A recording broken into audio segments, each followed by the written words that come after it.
Lektion 1. Resetips. Hej Anna, jag tänkte på vår senaste resa och hur kassaprocessen ibland kan vara förvirrande. Jag vet vad du menar.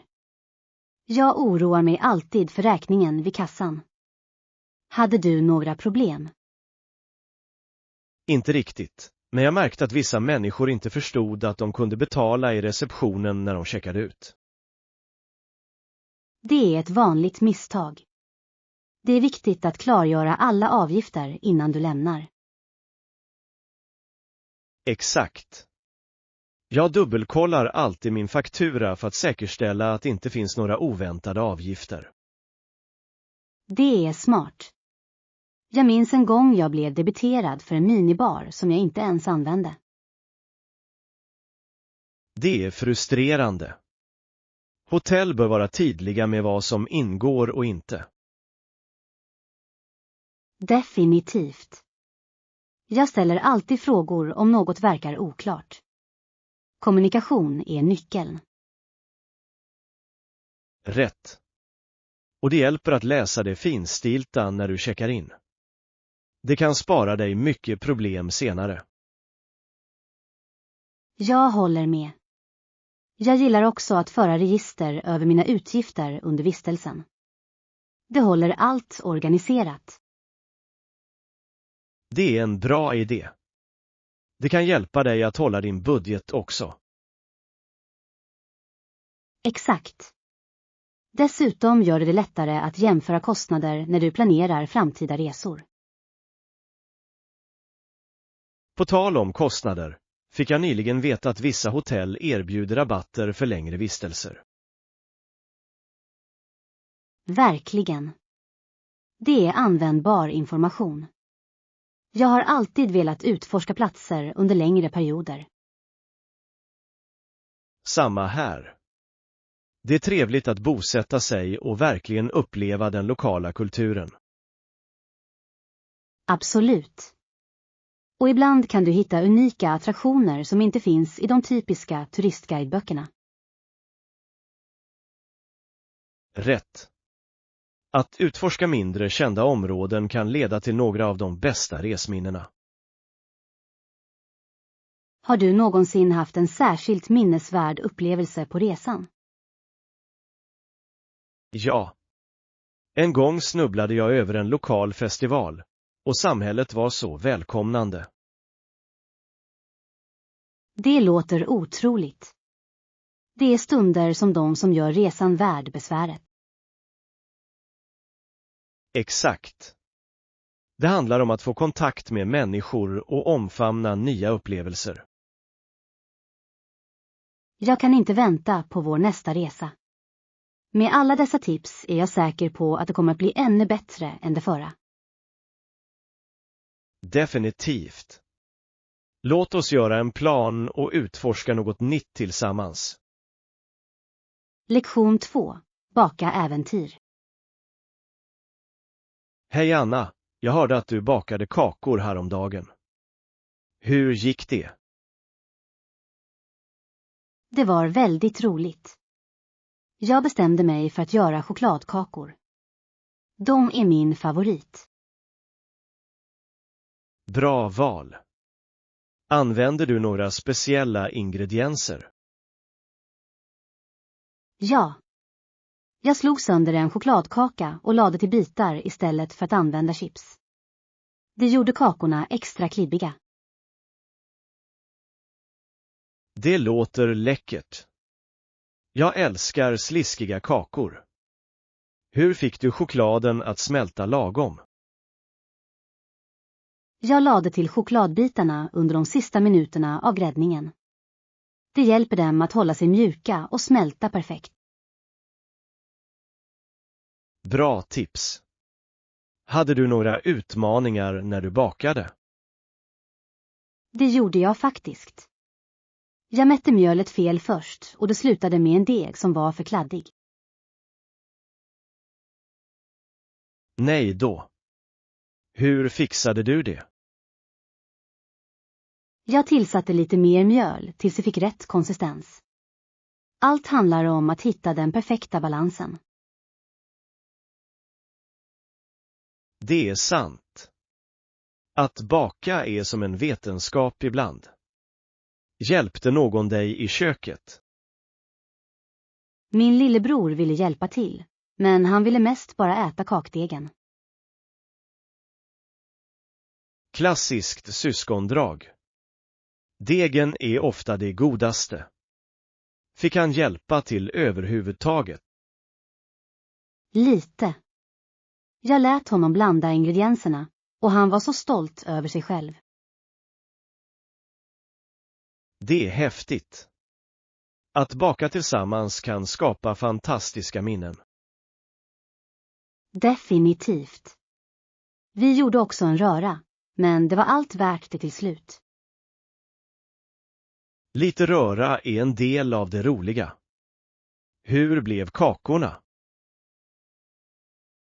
De blev fantastiska. Alla i min familj älskade dem. Vi gjorde klart hela partiet på en kväll. Ja, det är imponerande. Delade du receptet med någon? Ja. Jag delade det med mina vänner och de vill testa att göra dem också. Det är jättebra. Det är kul att sprida glädjen att baka. Planerar du att prova andra recept? Det gör jag. Jag funderar på att experimentera med havregrynsrussinkakor härnäst. Havregrynsrussin låter gott. Har du några speciella knep för dem? Lektion 3. Förstå prissättning. Hej Anna, jag ville diskutera våra planer för det nya projektet. Utmärkt, låt oss nu prata om prissättning och betalningsvillkor. Säker. Det är viktigt att vara tydlig med kostnaderna från början. Vad är dina tankar om budgeten? Jag anser att vi bör beskriva alla potentiella utgifter, inklusive material, arbete och alla oväntade kostnader. Det är vettigt. Att ha en detaljerad budget hjälper till att undvika överraskningar senare. Hur vill du hantera betalningsvillkoren? Jag tror att det är en bra idé att erbjuda en insättning i förväg. Det säkerställer engagemang från kunden. Jag håller med. En deposition hjälper också till att täcka initiala kostnader. Hur många procent tycker du är rimligt? Vanligtvis är 20-30% standard. Det ger tillräcklig trygghet för oss utan att vara för betungande för dem. Det låter rättvist. Hur ska vi strukturera de återstående betalningarna efter insättningen? Jag föreslår att dela upp resten i milstolpar. Vi kan ställa in specifika leveranser för varje betalning. Det är ett smart tillvägagångssätt. Det håller båda parter ansvariga och säkerställer framsteg. Hur är det med tidslinjen för dessa betalningar? Helst bör vi anpassa betalningarna till projektfaserna. Till exempel, efter den första designen kan vi begära en annan betalning. Perfekt. På så sätt kan kunden se värdet de får i varje steg. Har du övervägt några förseningsavgifter för försenade betalningar? Ja, jag tycker att det är klokt att ta med en klausul om förseningsavgift. Det uppmuntrar till betalningar i rätt tid och skyddar vår verksamhet. Absolut. Det är viktigt att upprätthålla professionalism och samtidigt vara rättvis. Vad tycker du om rabatter för förtidsbetalningar? Att erbjuda en liten rabatt kan uppmuntra kunder att betala i förväg. Det är en win-win situation. Jag gillar den idén. Det bygger godvill och kan stärka vår relation med kunderna. Exakt. Kommunikation är nyckeln. Vi bör se till att våra priser och villkor tydligt anges i avtalet. Definitivt. Ett väl detaljerat kontrakt skyddar båda parter och ställer tydliga förväntningar. Håller med. Jag ska utarbeta ett förslag som beskriver allt vi diskuterade, och vi kan granska det tillsammans. Låter bra. Jag ser fram emot att se hur allt hänger ihop. Tydlig prissättning hjälper oss att lyckas. Jag är också exalterad. Med en solid plan kan vi fokusera på att leverera bra resultat för våra kunder. Lektion 4. Det förflutnas skatter. Hej Anna, jag läste om en karaktär som heter Mali och hans ovanliga skatter. Åh, verkligen. Vilken typ av skatter pratar vi om? Han hade nycklar, kassalådor, reskontra, plånböcker och till och med handlingar. Det hela verkade väldigt mystiskt. Det låter spännande. Varje föremål måste ha sin egen historia eller betydelse. Exakt. Nycklarna symboliserar tillgång till dolda platser, medan kassalådor rymmer ekonomiska hemligheter. Och reskontra. De förde förmodligen register över viktiga transaktioner, eller hur? Ja. De är avgörande för att förstå historien och hur människor förvaltade sin rikedom. Det är fascinerande hur mycket vi kan lära oss av dessa föremål om någons liv. Definitivt. Varje föremål återspeglar prioriteringarna och värderingarna för en person som ägde dem. Jag undrar om Mali brydde sig mer om pengar eller personliga kontakter. Det är en intressant tanke. Kanske värderade han trygghet över allt annat. Eller kanske var han bara en samlare av minnen. Varje föremål representerade ett ögonblick i tiden. Jag gillar det perspektivet. Den visar hur materiella ägodelar kan ha känslomässiga band. Exakt. Det påminner oss om att våra ägodelar ofta berättar historier om vilka vi är. Tycker du att vi ska behålla vissa föremål som skatter i våra egna liv? Jag tror det. Sentimentala föremål kan ge tröst och påminna oss om viktiga upplevelser. Hur är det med dig? Har du några speciella föremål som du värdesätter? Ja. Jag har en medaljong av min mormor. Den har en bild av henne när hon var ung. Det är vackert. Det måste vara en underbar koppling till din familjs historia. Det är det verkligen. Det får mig att känna mig nära henne, även om hon inte är här längre. Det är minnens kraft. De kan bevaras på så meningsfulla sätt. Sann. Det är viktigt att vårda det vi har och berättelserna bakom dem. Jag håller helt med. Varje föremål kan vara en påminnelse om vår resa genom livet. Lektion 5. Hitta den perfekta platsen. Hej Anna, jag har letat efter ett nytt ställe att bo på, men allt verkar för dyrt. Jag förstår. Det kan vara svårt att hitta något som är både prisvärt och bekvämt. Exakt. Jag vill ha ett ställe som känns som hemma utan att bryta banken. Har du tittat på delat boende? Det kan sänka kostnaden. Det är en bra idé. Att dela med rumskamrater kan göra livet mer överkomligt. Dessutom kan det vara roligt att leva med andra. Du får träffa nya människor och dela erfarenheter. Sann. Men jag är lite speciell när det gäller min livsmiljö. Jag behöver det för att känna mig mysig. Jag förstår det. Det är viktigt att ha ett utrymme där du kan koppla av. Jag ska se till att läsa recensioner innan jag väljer en plats. Det hjälper att veta vad andra tycker. Definitivt. Recensioner kan ge dig insikter i atmosfären och förvaltningen av fastigheten. Har du någonsin haft en bra eller dålig upplevelse av en uthyrning?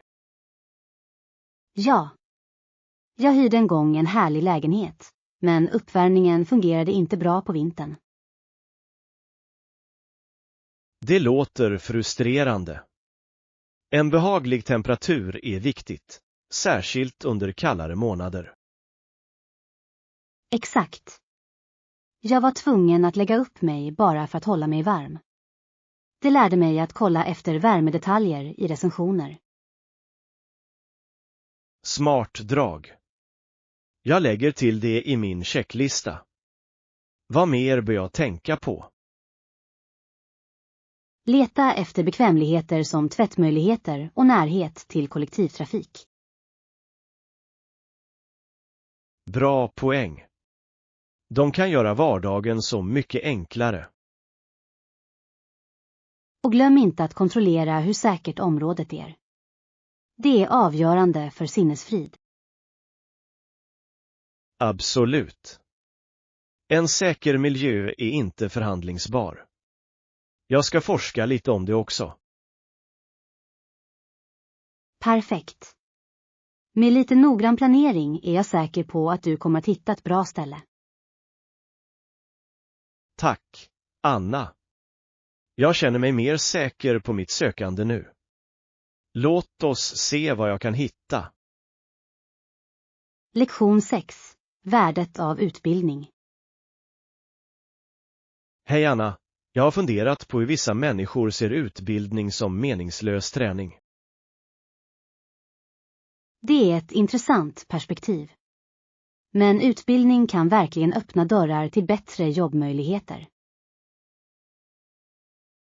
Exakt. Med rätt utbildning och tillgång till högre utbildning kan människor förbättra sina färdigheter avsevärt. Rätt. Det är avgörande för personlig utveckling och karriäravancemang. Vad tror du är det största hindret? Jag tror att överkomlighet är en stor fråga. Många människor har inte råd med kostnaderna för högre utbildning. Absolut. Studieskulder kan vara överväldigande, vilket gör att vissa tvekar att fortsätta studier. Och det är olyckligt eftersom utbildning är en investering i ens framtid. Ja. Dessutom, med arbetsmarknaden i ständig utveckling, är fortlöpande utbildning avgörande. Jag håller med. Jobb idag kräver ofta specialiserade färdigheter som utbildning kan ge. Har du gått några kurser nyligen för att förbättra dina kunskaper? Jag anmälde mig faktiskt till en onlinekurs om digital marknadsföring. Det är fascinerande. Det låter bra. Onlineinlärning gör utbildning mer tillgänglig och flexibel. Det gör det. Jag kan studera i min egen takt samtidigt som jag balanserar arbete och andra åtaganden. Exakt. Det är ett bekvämt sätt att fortsätta lära sig. Vilka är några ämnen du har tagit upp i kursen? Vi har diskuterat sociala mediestrategier, SEO och tekniker för att skapa innehåll. Det är värdefulla färdigheter. Sociala medier är ett så kraftfullt verktyg för företag idag. Definitivt. Att förstå hur man utnyttjar det kan verkligen påverka ett företags framgång. Har du funderat på hur du kan tillämpa det du lär dig i ditt jobb? Ja. Jag planerar att implementera några strategier för att öka vår online-närvaro. Det är ett smart drag. Det kan leda till mer engagemang och potentiella kunder. Jag hoppas det. Utbildning borde trots allt handla om praktiska tillämpningar. Absolut. När vi kopplar lärande till verkliga scenarier blir det meningsfullt. Och det är därför jag anser att alla borde ha tillgång till kvalitetsutbildning. Lektion 7. Snabbmatsäventyr. Hej Anna, har du märkt hur snabbmatsrestauranger har blivit så populära? Absolut. De är bekväma, särskilt när folk har bråttom. Rätt. Men när du beställer snabbmat måste du först stå i kö längst fram i restaurangen. Sann. Det kan ibland kännas som ett krångel, särskilt under rusningstid. Exakt. Det är lustigt hur vi ofta är sugna på snabbmat när vi inte har mycket tid. Ja. Men ibland undrar jag om vi offrar kvalitet för snabbhet. Det är en bra poäng. Viss snabbmat kan vara ohälsosam om den äts för ofta. Definitivt. Det är viktigt att balansera bekvämlighet med näring. Vad är din favorit snabbmat? Jag brukar välja hamburgare och pommes frites, men jag försöker välja grillade alternativ när jag kan. Det är smart. Jag gillar att äta sallader eller wraps. De känns lite friskare. Bra val. Har du testat några nya snabbmatställen nyligen? Jag upptäckte nyligen en lokal hamburgare som använder ekologiska ingredienser. Det var jättegott. Det låter fantastiskt. Ekologiska ingredienser kan göra stor skillnad i smak. Säkert. Dessutom känns det bra att stötta lokala företag. Absolut. Det är trevligt att veta var maten kommer ifrån. På tal om det, har du någonsin provat ett snabbmatställe som överraskat dig? Ja. Jag besökte ett tacoställe som hade gourmetalternativ. Jag blev imponerad. Wow, gourmet-tacos. Det låter spännande. Vad beställde du? Jag provade en kryddig räktaco. Det var så smakfullt och unikt. Det vill jag gärna prova. Det är fantastiskt när snabbmatställen blir kreativa med sin meny.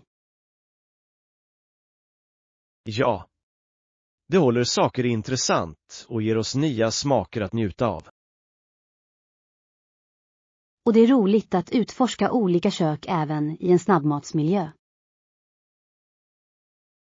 Exakt. Snabbmat behöver inte vara tråkigt. Det finns alltid något nytt att upptäcka. Lektion 8. Navigera i språkbarriärer. Hej Anna, jag har funderat på hur viktigt det är att kunna grundläggande fraser när man reser.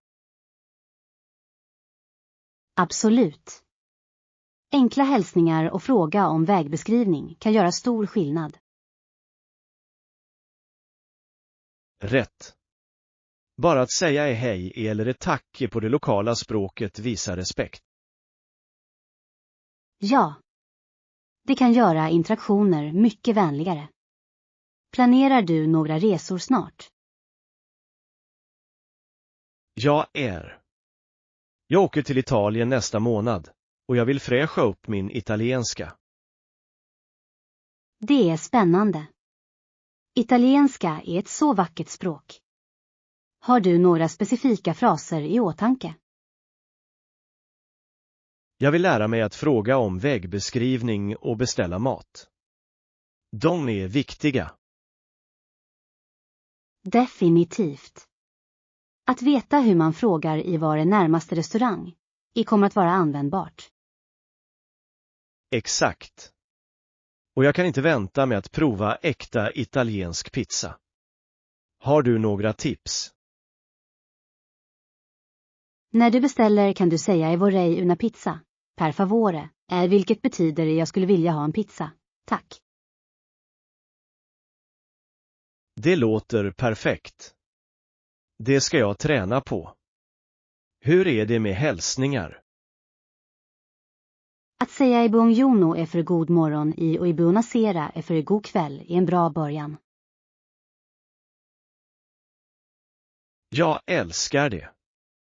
Det känns bra att hälsa på folk på deras eget språk. Säkert. Det öppnar upp för konversationer och får dig att känna dig mer ansluten. Har du rest till Italien tidigare? Ja, jag gick förra året. Kulturen och maten var fantastisk. Vilken var din favoritdel av resan? Jag älskade att utforska de små städerna.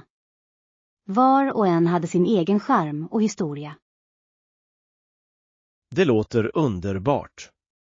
Jag hoppas kunna besöka några mindre turistiga platser också. Definitivt. Glöm inte att fråga lokalbefolkningen om rekommendationer. De vet ofta de bästa platserna. Bra idé. Jag ska anteckna det. Hur hittade du din väg? Jag använde en kombination av kartor och frågade efter vägbeskrivning. De flesta var väldigt hjälpsamma. Det är betryggande.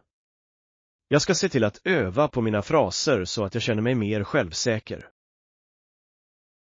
Lektion 9. Hitta gemensam mark. Hej Anna, jag har funderat mycket på förhandlingar på sistone. Vad är det som gör dig intresserad av det? Tja, i alla förhandlingar är det viktigt att hitta ett ömsesidigt fördelaktigt resultat. Absolut. Det handlar om att nå en överenskommelse där båda parter känner sig nöjda. Rätt. Vilka strategier tycker du fungerar bäst för att uppnå det? Att lyssna aktivt är nyckeln.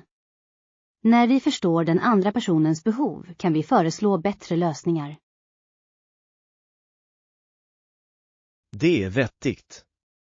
Ibland kan bara höra den andra sidan öppna upp för nya möjligheter. Exakt. Det visar respekt och kan hjälpa till att bygga upp förtroende, vilket är avgörande i förhandlingar. Har du någonsin varit inblandad i en förhandling som krävde noggrant lyssnande? Ja. En gång förhandlade jag fram en projektdeadline med en kund. Att lyssna hjälpte mig att förstå deras oro. Det är ett bra exempel. Vad gjorde du för att ta itu med deras oro?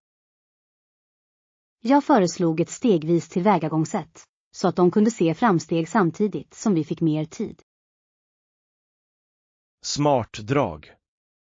Allt handlar om att hitta den där balansen mellan flexibilitet och att uppfylla förväntningarna. Exakt. Och det är viktigt att vara tydlig med vad du kan och inte kan leverera. Transparens är nyckeln. Det hjälper till att undvika missförstånd längre fram. Absolut. Har du någonsin mött en tuff förhandling? Ja, när jag var tvungen att förhandla om min lön. Det var nervkittlande. Jag kan tänka mig. Hur förberedde du dig för det? Jag undersökte marknadspriserna och tränade mina poäng med en vän. Det är en smart strategi. Att vara förberedd kan öka ditt självförtroende. Exakt. Jag ville lägga fram solida skäl för min begäran. Och hur blev det?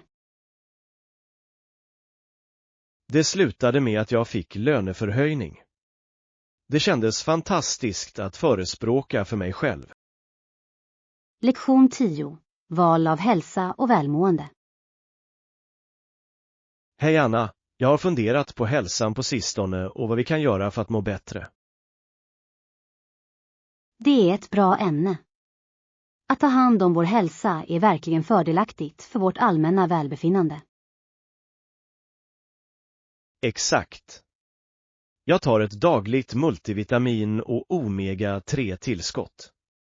De hjälper mig att känna mig mer energisk. Det är smart. Omega-3 är känt för sina fördelar för att stödja hjärthälsa och hjärnans funktion. Ja. Jag läste att det också kan förbättra humöret och minska inflammation. Hur är det med dig? Jag försöker äta en balanserad kost, men jag tar även D-vitamin, speciellt på vintern när solljuset är begränsat. Det är vettigt.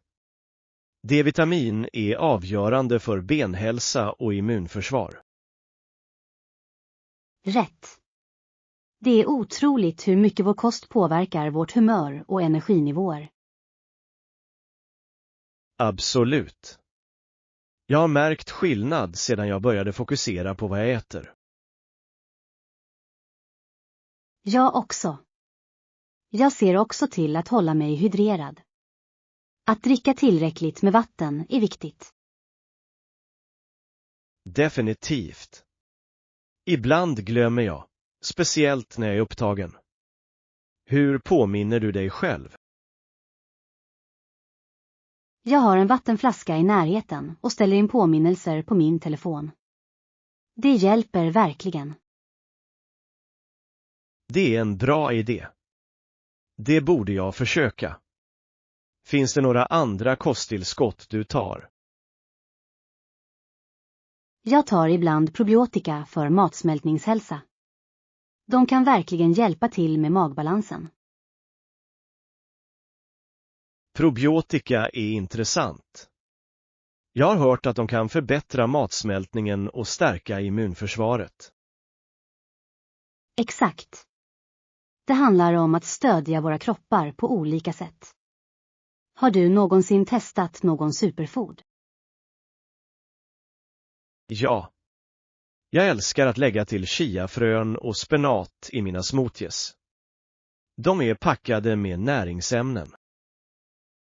Det är utmärkta val. Superfoods kan verkligen förbättra våra måltider. Jag tycker också om bär. De är läckra och fulla av antioxidanter. Bär är bra för din hud och din allmänna hälsa. Vad är din favorit? Jag tror att blåbär är min favorit. De är söta och mångsidiga. Jag älskar dem också. De är perfekta i smoothies, sallader eller bara som mellanmål. Exakt. Att äta hälsosamt kan vara roligt om vi blir kreativa.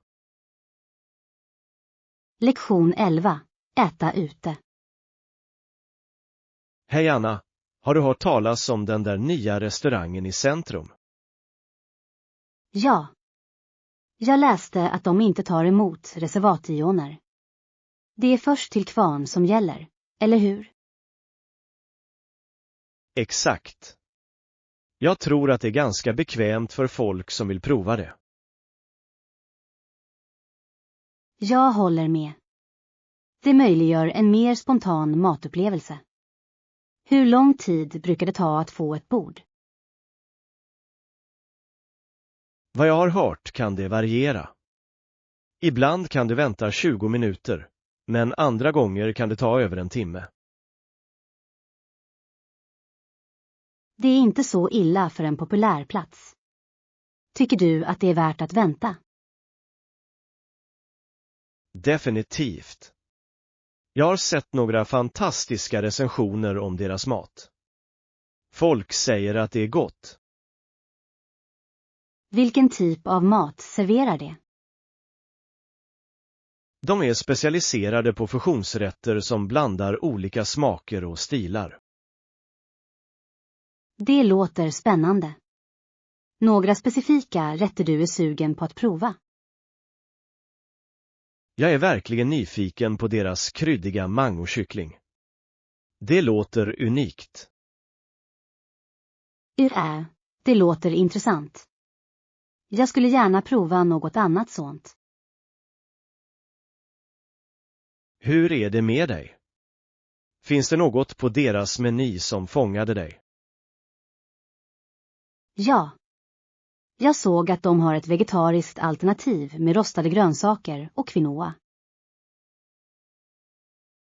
Det låter hälsosamt och gott. Det är bra att de erbjuder val för alla. Exakt. En varierad meny är alltid ett plus. Har du funderat på att åka i helgen? Ja.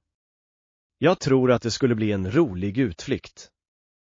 Vi kunde gå tidigt för att undvika långa väntetider. Det är smart. Vi kunde till och med utforska området lite innan middagen. Bra idé.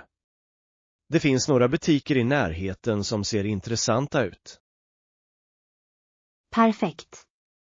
Vi planerar att träffas runt 17:00 då. Låter bra. Jag ser fram emot det. Hoppas vi får ett bord snabbt. Definitivt. Och jag tror att det hjälper eleverna att lära sig lagarbete och kommunikationsförmåga. Exakt. Dessa färdigheter är viktiga för framtiden, särskilt i gymnasiet och därefter. Lektion 12. Budgetera för resor. Hej Anna, jag planerar en resa och jag måste budgetera noggrant. Jag vill vara säker på att jag står för alla utgifter. Det är smart. Har du beräknat totalkostnaden ännu? Ja, efter att ha gjort några beräkningar kommer summan, inklusive skatter och avgifter, till $800. Passar det inom din budget? Det gör det, men jag vill se till att jag har tillräckligt med aktiviteter och måltider medan jag är där. Bra tänkt. Har du funderat på hur mycket du kommer att lägga på mat varje dag? Jag tänkte runt $30 till $50 per dag för måltider. Det verkar rimligt att prova lokala restauranger. Det låter som en gedigen plan. Att äta lokalt kan verkligen förbättra din reseupplevelse. Hur är det med aktiviteter? Jag vill budgetera runt $100 för aktiviteter, som entréavgifter till attraktioner och kanske en rundtur eller 2. Det är en bra idé. Turer kan ge värdefulla insikter i den lokala kulturen. Har du undersökt några specifika aktiviteter än? Ja, jag hittade några intressanta alternativ, som en guidad vandring och en kulturell föreställning. De verkar båda värda priset. De låter fantastiskt. Sådana upplevelser kan verkligen göra din resa minnesvärd. Har du funderat på transportkostnader? Jag har. Jag planerar att använda kollektivtrafiken så mycket som möjligt. Jag uppskattar runt $50 för det. Det är ett smart drag. Kollektivtrafiken är ofta mer överkomlig och ger dig en chans att se staden från ett lokalt perspektiv.